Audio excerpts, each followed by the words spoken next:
Bismillahirrahmanirrahim. Assalamualaikum warahmatullahi wabarakatuh. Alhamdulillah nahmaduhu wa nasta'inuhu wa nastaghfiruh wa na'udzu billahi min shururi anfusina wa min sayyiati a'malina. May yahdihillahu fala mudilla lahu wa may yudlilhu fala hadiya lahu. Asyhadu an la ilaha illallah wa la syarika lahu wa asyhadu anna Muhammadan 'abduhu wa rasuluh la nabiyya ba'dahu. Allahumma salli ala sayyidina Muhammad wa ala ali sayyidina Muhammad. Qala Allah ta'ala fil Qur'anil azim, subhanallazi bi yadihi al-mulku wa huwa ala kulli syai'in qadir, alladzi khalaqal mauta wal hayata liyabluwakum ayyukum ahsanu amala wa huwal 'azizul ghafur. Qala an-nabiy sallallahu alaihi wasallam, man ta'allama al-Qur'an wa 'allamahu, atau kama qala an-nabiy sallallahu alaihi wasallam. Hadirin yang berbahagia, alhamdulillah kita diperjumpakan lagi oleh Allah Subhanahu wa taala dalam majelis yang mulia ini majelis Thalabul Ilm, di mana majelis yang dibanggakan oleh Allah Subhanahu wa taala di majelisnya para malaikat, dan setiap peserta majelis itu insyaallah Allah akan ampuni semua dosa-dosanya, dan Allah akan menaungi dirinya di bawah naungan arsy-Allah di yaumil qiyamah nanti. Kata malaikat berbondong-bondong untuk menyertai setiap majelis-majelis ilmu yang dibuat di muka bumi ini. Bahkan kata ulama, tidurnya saja orang di majelis ilmu ini dapat manfaat, tapi jangan sengaja ditidurin. Apalagi yang enggak tidur, tidurnya saja bermanfaat, apalagi yang enggak tidur. Kalau yang tidur dapat pahala hadir dan mendapatkan suasana para malaikat, suasana ketaatan para malaikat. Kalau enggak tidur, dia akan menambah ilmu yang insya Allah akan digunakan dalam ibadah sehari-hari. Siap semua ambil bagian? InsyaAllah. Sampai mana kemarin? Terakhir kita masuk ke mandi kalau tidak salah. Istinja sudah.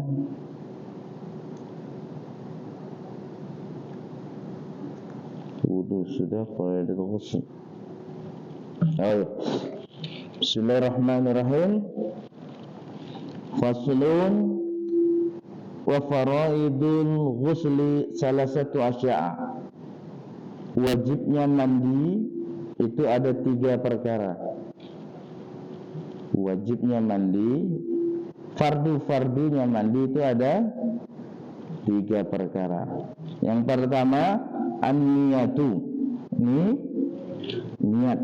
Yang kedua wa izalatun najasati in kanat ala badanihi.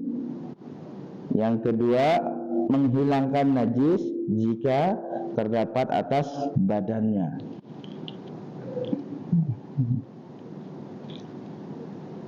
Kemudian yang ketiga, wa isalul ma'i ila jami'i sya'ri wa basarihi. Wa isalul ma'i, meratakan air, ila jami'i sya'ri, kepada seluruh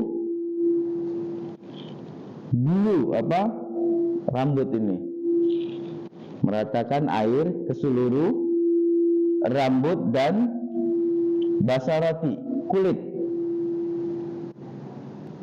Jadi ada 3 wajibnya mandi. Yang pertama adalah niat. Yang kedua, jika ada. Yang ketiga, meratakan air kepada seluruh rambut dan kulit. Seluruh rambut dan kulit. Rambut apa? Nanti ditanya. Semua rambut berarti ya. Dari ujung kepala sampai ujung kaki, dari kulit kepala sampai kulit kaki. Wa sunanuhu khamsatu asya, dan sunahnya ada 5 perkara. Yang pertama at-tasmiyatu, membaca basmalah. Sunahnya ada 5. Yang pertama membaca basmalah. Kemudian wa wudu'a qablahu, dan wudu sebelumnya, berwudu sebelum mandi janabah tadi, mandi wajib tadi. Wa imrarul yadi ala jasadi, dan menggosokkan tangan atas jasad, badan, atas badan, menggosokkan tangan atas badan. Wal muwalatu, dan berturut-turut. Wa taqdimul yumna 'alal yusra, dan mendahulukan kanan atas yang kiri. Jadi bab mandi wajib ini, wajibnya ada 3 perkara. Yang pertama niat, yang kedua menghilangkan najis jika ada atas badannya, yang ketiga tadi apa? Meratakan air ke atas rambut dan kulit seluruhnya. Dan sunahnya ada 5. Yang pertama membaca basmalah, kemudian wudu sebelum mengalirkan air ke atas tubuh tadi. Imraru yadil ala jasadi, dan menggosok-gosokkan tangan atas jasad. Pemuala itu berturut-turut. Dan wa taqdimul yumna 'alal yusra, mendahulukan kanan atas yang kiri. Waladhi yujibu ghusla sittatu asya. Faslun walladhi yujibu ghusla sittatu asya, dan yang mewajibkan mandi wajib itu ada sittatu asya. Sittah itu berapa? 6. Salah satu tastariku fiha rajalu wa nisa'. 3 di antaranya terjadi kepada laki-laki dan perempuan. Wahya tikaul khitanaini. Apa itu? Bertemunya 2 khitan. Apa artinya bertemunya 2 khitan? Bertemunya, ya paham lah ya. Bertemunya, masuk enggak masuk, mau masuk enggak masuk, tetap wajib mandi. Wa inzalatul mani, yakni keluar sperma, baik sengaja maupun tidak sengaja, baik sadar maupun tidak sadar, baik bangun maupun tidur. Ada orang dalam tidur keluar mani, maka ketika ada yang memancar di dalam tidurnya, maka dia wajib mandi. Jadi bertemunya dua khitan. Kalau udah bertemu wajib mandi. Kemudian wal maut, mati. Orang mati wajib dimandikan. Wa salah satu tahta subiha, dan 3 di antara khusus dengannya anisa'u.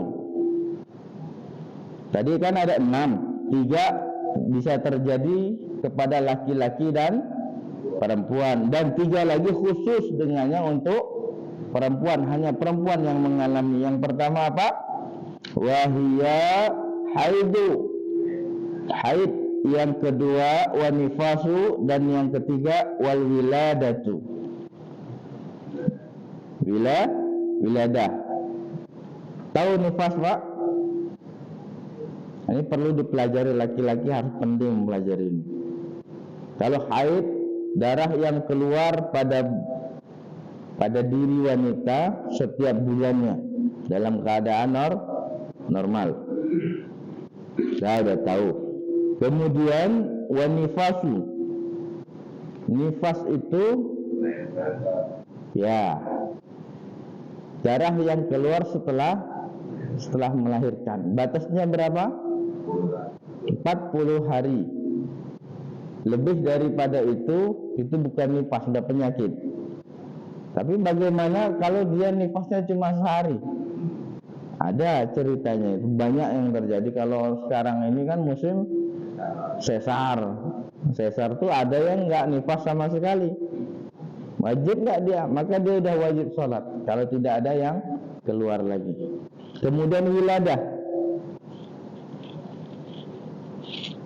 Wiladah ini banyak yang nggak ngerti. Wiladah ini darah yang keluar di luar waktu normal ketika haid. Normalnya haid berapa hari perempuan biasanya? Nah, kalau sudah seminggu setiap bulannya, lebih daripada seminggu, itu namanya wiladah. Wajib nggak orang sholat ketika mengalami wiladah? Wajib.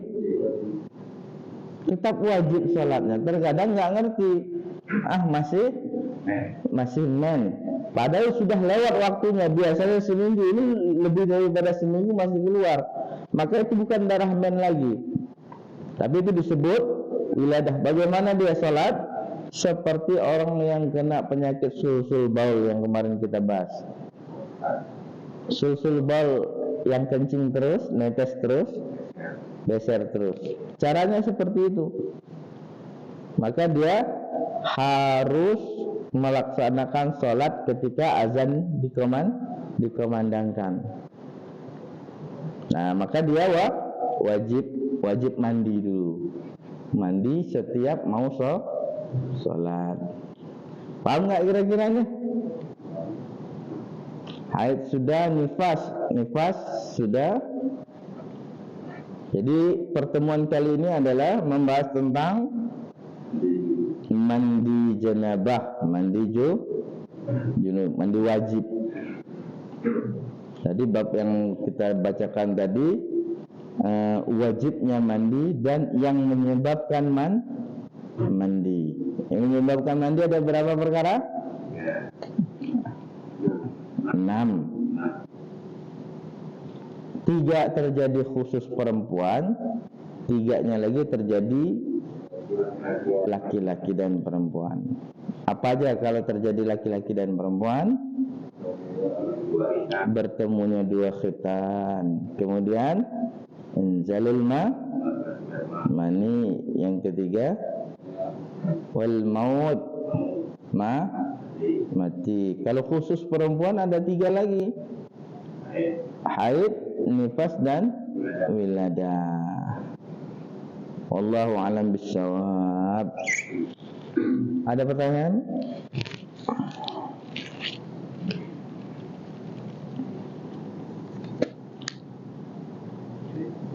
Siap. Jadi yang kayak wiladah tadi, dia bukan wajib mandi. Jadi kalau untuk wajib itu dia mandi ya. Cukup sekali saja dia mandinya. Setelah itu sekali mandi, setelah itu dia dikenakan tata cara seperti orang yang kena sulsul baul tadi. Laki-laki yang sudah berumur biasanya kena beser, netes terus. Maka seperti itu. Jangan menganggap wiladah itu masih haid. Itu udah penyakit namanya. Maka dia mandi, langsung mandi. Kemudian sudah dicuci, ya sama seperti ditutup dengan sesuatu yang bisa menghalanginya keluar. Gimana kalau dia keluar lagi sholat? Tidak apa-apa, dimaafkan, dimaafkan. Ma'fu itu maklumi, dimaafkan. Paham ya?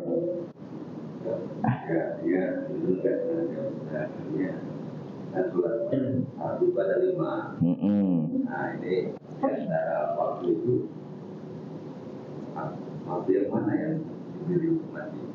Ya terakhir dia menganggap itu wiladah, maka dia harus mandi dulu. Datangnya aja. Datangnya aja. Ketika datangnya waktu sholat,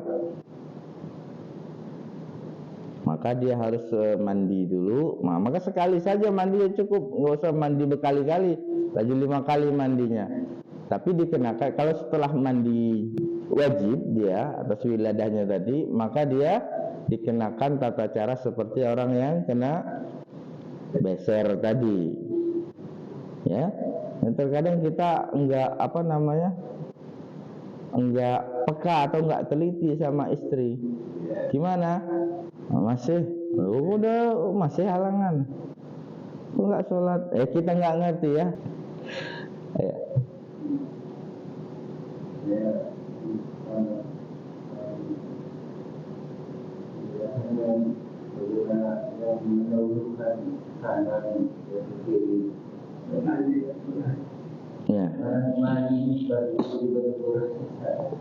Mendahulukan kanan atas kiri. Maksudnya tempatnya seperti apa gitu? Karena kan pegang gayung nanti kan di posisi tengah kanan, tapi tengah kiri. Kalau mungkin kalau shower lain lagi gitu. Ya, mendahulukan kanan atas yang kiri itu dalam posisi kalau memang pakai gayung, siramlah bagian kanan terlebih dahulu. Nggak mungkin saya nyiramin air ini ya. Kanan ini kanan ya, siram kanan dulu, kemudian kiri. Gosok yang mana dulu? Kanan dulu.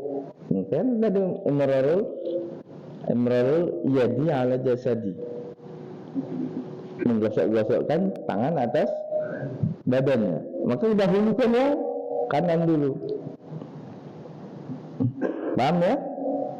Nyiramnya kanan di sini, kiri di sini, maka dulukan siram kanan. Kemudian menggosok-gosokkan badan tadi, dahulukan yang kanan juga. Nggak mungkin bareng dua kaki langsung kita cuci kan, atau kita siram. Bisalah kalau nyiram, kalau digosok-gosok nggak mungkin dua-duanya langsung digosok, pasti salah satu. Dan yang didahulukan adalah bagian kanan. Ini tidak wajib, ini sunnah. Sunnahnya ada berapa tadi? Sitatu mana? 5. Iya, sunnahnya ada 5. Basmalah, wudu, gosok-gosok, berturut-turut, dan taqdimul yumna 'alal yusra. Gayung itu pada kiri kan dia yang turun. Karena gitu itu kadang-kadang sudah gimana gitu ini. Susah ya? Iya, susah. Nanti latihan lagi. Karena mandi itu harusnya dari bawah Pak. Misalnya kaki dulu. Iya, kalau susah ini kan sunnah Pak ya. Sunnah. Tapi nggak mungkin susah amat kalau. Iya, cuma di sini aja, di sini aja. Ya. Sudah kita tenaga, tahu kita ini. Iya. Ya nggak masalah, mau pegang tangan kiri juga nggak apa-apa, gayung. Gayung tangan kiri. Kalau susah pakai tangan kanan ke kanan, tangan kiri ke kanan. Yang penting mendahulukan kanan. Yang lain ada masalah dalam mandi tadi nggak? Paham ya itu? Insya Allah. Ada pertanyaan? Ya. Gimana cara menghilangkan najis besar? Najis besar. Apa itu najis besar, Pak? Oh, babi gitu. Ya. Najis mughalazo. Udah masuk belum bab itu nih? Ya. Jawab aja dulu ya. Jadi cara menghilangkan najis yang dikatakan tingkatnya mughaladzah adalah dengan membasuhnya dengan 7 kali. 7 kali basuhan, kemudian diakhiri dengan tanah atau pasir. Paham? Membasuh dengan basuhan 7 kali, kemudian diakhiri dengan tanah. Setelah itu dibasuh selesai sudah. Ini tingkat najis mughaladzah. Apa aja najis mughaladzah itu? Yang pertama, jilatan anjing. Nah, yang suka miara anjing ini atau babi, jilatan anjing atau babi.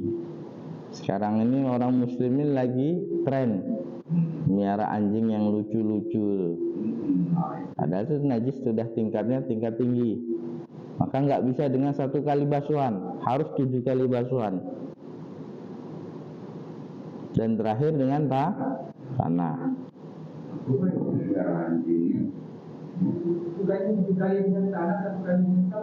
Enggak, 7 kali basuhan dan diakhiri dengan 7 kali basuhan dan diakhiri dengan tanah. Kalau 7 kali tanah repot Pak, nggak nyuci. Coba cek lagi yang dipelajari, jangan sampai terbalik ya. Kalau 7 kali dengan tanah, gimana ceritanya itu? Maka 7 kali basuhan diakhiri dengan tanah. Tepat. Ada yang lain? Itu sekarang lagi tren gitu. Ya, kita mandi dulu tadi. Dulu itu sah nggak? Kalau tanpanya pun. Iya. Nah, ini bagus pertanyaan ini ya. Ini yang mau saya sampaikan, tapi takutnya terlalu panjang nanti. Kebetulan ada yang nanya seperti itu. Maka dahulukanlah mengalirkan air ketimbang mendahulukan sabun. Yang wajib itu mengalirkan air atas rambut dan kulit. Maka sebelum sabun, hati-hati kalau mendahulukan sabun. Contoh, sudah wudu, sudah selesai belum mandi junubnya? Belum. Maka alirkan dulu seluruhnya, dari rambut sampai mata. Mata itu jangan dipejamkan, tapi dikedip-kedipkan. Dikedip-kedipkan agar air itu sampai ke dalam bagian dalam mata tadi. Kemudian mulut jangan dimingkem. Kadang ada orang-orang yang takut dimasukin air mulutnya. Bibirnya itu wajib kena air, maka seluruh kulit di badan wajib kena air tadi. Maka alirkan dulu rata ke seluruh tubuh, maka selesai sudah mandi junubnya. Baru mau bersih-bersih. Boleh pakai sabun. Gimana kalau pakai sabun dulu Ustaz? Boleh. Tapi khawatir dengan kenanya sabun badan ini ada sesuatu yang ngikut, ada sesuatu yang terlepas. Contoh janggut, kalau sudah panjang kadang ngikut rambut yang sudah tua, nggak kuat lagi kalau disampo itu kadang ngikut dan belum disucikan. Ada koreng misalnya, koreng itu bagian dari tubuh bukan? Itu bagian dari tubuh. Kalau sudah disabun dulu belum disucikan, maka sucikan terlebih dahulu. Maksudnya dialiri air dulu, sahkan dulu mandi junubnya, baru boleh bersabun. Wajib nggak bersabun? Enggak. Yang wajib itu mengalirkan air ke seluruh tubuh dan rambut. Jadi mandi wajib itu alirkan air dulu Pak ya. Alirkan air. Jangan bersabun dulu. Selama ini gimana? Sabun dulu? Belakangan aja. Tapi ratakan dulu ya. Diratakan dulu air, selesai udah yakin, baru bersabun. Bilas lagi 2 kali. Paham ya? Paham nggak kira-kira? ngalirkan dulu, ratakan dulu ke seluruh tubuh, selesaikan dulu mandi junubnya. Baru bersabun. Sabun itu untuk membersihkan, bukan mensucikan. Beda, Cak. Paham ya? Mensucikan sama membersihkan itu beda. Mensucikan dan mengaliri air ke seluruh tubuh. Tapi kalau membersihkan, menghilangkan kotoran, pakai sabun. Maka jangan salah, membersihkan suci belum tentu bersih. Bersih belum tentu suci juga. Paham bedanya ya? Suci dan bersih ya. Nah, selesai suci baru yang mau bersih-bersih silakan. Sama kayak nyuci baju juga. Kalau sudah suci bajunya, terserah mau disabun apa enggak, mau dicuci apa enggak, kotorannya mau dihilangkan atau tidak. Tapi sucikan dulu pakaian itu baru bisa disabun. Paham ya? Ada yang lain? Kalau di sini Apa itu? diberikan di sungai. Ya, itu lebih baik, lebih baik. Kalau ada sungai malah lebih baik sebenarnya. Maka kita terhindar dari yang namanya jumlah tadi, kuota air. Tinggal niat loncat, tapi digosok-gosok ya, lipatan badan digosok-gosok. Nah, digosok-gosok. Iya, nyemplung aja selesai. Udah sempurna. Paling aman itu memang nyemplung kayak gitu. Mengalirkan air, bukan mengalirkan air, kita ngalir di air. Lebih bagus kalau ada sungai ya, saya lebih senang. Orang-orang sufi itu, orang-orang yang tasawuf, dia lebih condong dekat menggunakan air sungai, karena kehalalan air sungai itu terjamin. Bukannya juga orang-orang itu untuk kategori halal itu mereka sangat hati-hati kan. Kalau air minum, nah ini nih ya Pak ya, ini nggak usah diamalin, ini cuma kasih wawasan aja. Kalau orang-orang yang warok, hati-hati terhadap kehidupannya, minum segelas air, dia akan mengukur air ini dari mana didapatkan, dengan cara apa didapatkan, dan bagaimana cara dia mendapatkan uang untuk beli air tadi. Sejauh itu kan orang yang warok. Tapi kalau air sungai halal, tayyib, udah nggak bisa dimiliki. Bisa nggak dimiliki oleh siapa-siapa? Atau air hujan untuk berbuka, itu halalnya luar biasa. Tapi kalau ini entah campurannya apa kan, caranya kena suci atau tidak, dibelinya dari hasil gaji, bagaimana cara dia kerja mendapatkan gaji, amanah apa enggak, terlambat atau tidak, ngambil ujung atau enggak. Itu jadi sesuatu yang dihasilkan dari pekerjaan yang kurang baik, maka akan menghasilkan sesuatu yang kurang baik juga. Maka itu dikonsumsi akan memberatkan tubuh kita ketika diajak beribadah. Dan hanya pertolongan Allah yang mampu membuat kita bisa beribadah. Dan mohonlah kepada Allah agar Allah mengampuni dosa-dosa kita semua. Tadi berhubung ada sungai tadi, itulah yang lebih baik, buka pakai air sungai. Oh, sungai itu lebih halal dan baik. Kedua, air hujan. Ngapa orang-orang dulu sering nadah air hujan? Nah, untuk berbuka dengan yang halal.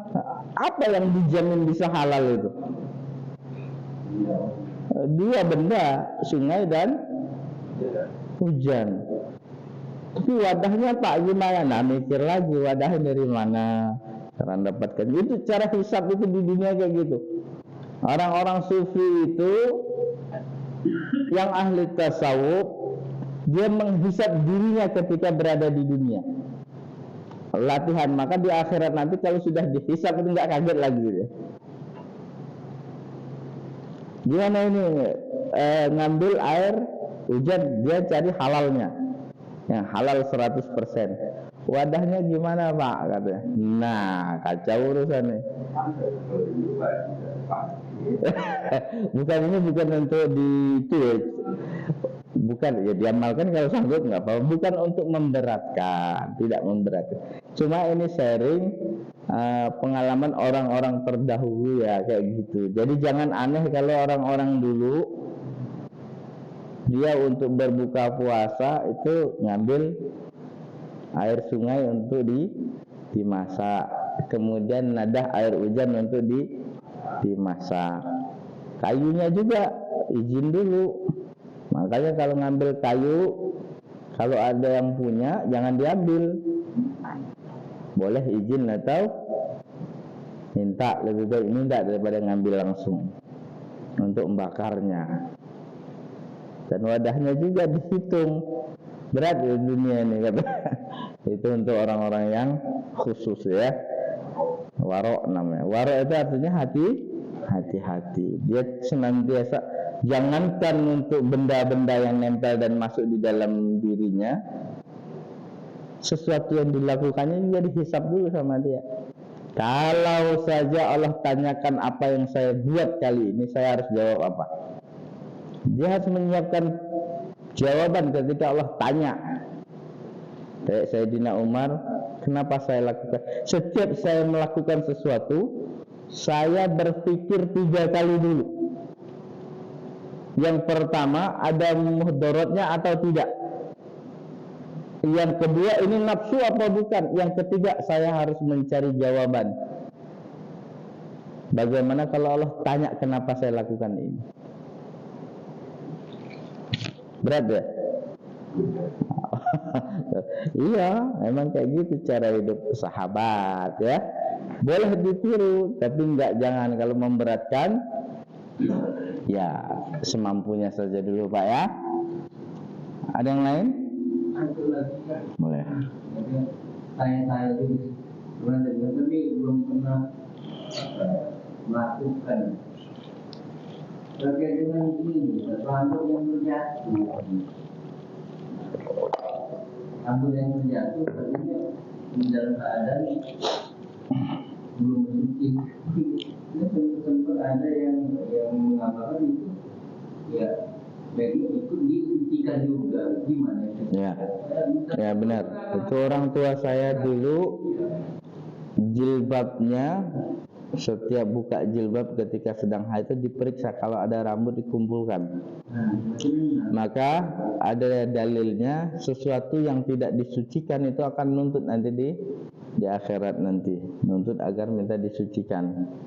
Anggota tubuh yang lepas dari badan ketika belum suci nanti akan nuntut kita. Maka sesadarnya Pak, sesadarnya kalau itu memang nampak, maka kita wajib mensucikannya. Kalau nggak sadar ya nggak ada hukum untuk orang yang nggak sadar. Jangankan rambut yang terjatuh, bunuh orang juga kalau nggak sadar nggak bisa dihukum. Dia tidur, tiba-tiba jalan bawa golok membeli orang misal, nggak bisa dihukum. Dia tidur. Jadi waktu mandi kita mandi tawaf, gimana? Ya, disiramkan dengan niat mensucikan tadi. Dikumpulkan ya. Itu Pak, makanya.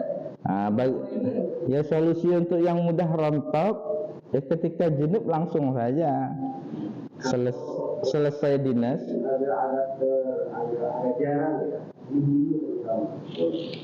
Kadang-kadang saya juga sama dengan juga walaupun muda itu rontok juga. Ya kalau bapak-bapak dengan bapak-bapak laki-laki umumnya junub itu hitungannya nggak lama. Perempuan itu lebih lama. Paling dibawa tidur ya. junubnya itu, malas mandi. Paling dibawa tidur, subuhnya baru mandi. Itu masanya nggak lebih dari setengah hari kalau laki-laki. Kalau perempuan bisa seminggu. Dan yang dikhawatirkan perempuan ketika nyisir rambut, mau nggak mau rambut harus disisir. Kalau ada yang nampak terlihat kemudian jatuh, maka kumpulkan, masukkan dalam wadah untuk disucikan ketika mandi. Paham ya? Nah, harus telaten dan ingatkan sama istri-istri di rumah. Cukup? Wallahu a'lam bishawab. Semoga Allah Subhanahu wa taala ampuni kita semua dan berikan kita kekuatan dan kemampuan untuk mendatangi dan memahami serta mengamalkan setiap majelis ilmu yang didirikan. Semoga Allah Subhanahu wa taala mengampuni dosa-dosa kita dan memberikan kekuatan kita untuk mengamalkan apa yang kita sampaikan, mengamalkan apa yang kita tahu dan menyampaikan apa yang kita tahu. Semoga Allah Subhanahu wa taala memaafkan atas kekurangan dan kelemahan kita. Semoga Allah Subhanahu wa taala ampuni dosa-dosa keluarga, saudara, orang tua kita, teman-teman kita, saudara-saudara kita. Semoga Allah kuatkan saudara-saudara kita yang ada di Palestina. Semoga Allah berikan kekuatan dan kesabaran terhadap musibah yang terjadi di sana. Semoga Allah Subhanahu wa taala berikan kemenangan kepada saudara-saudara kita yang ada di Palestina. Subhanakallahumma wa bihamdika, asyhadu an la ilaha illa anta, astaghfiruka wa atubu ilaik. Assalamualaikum warahmatullahi wabarakatuh.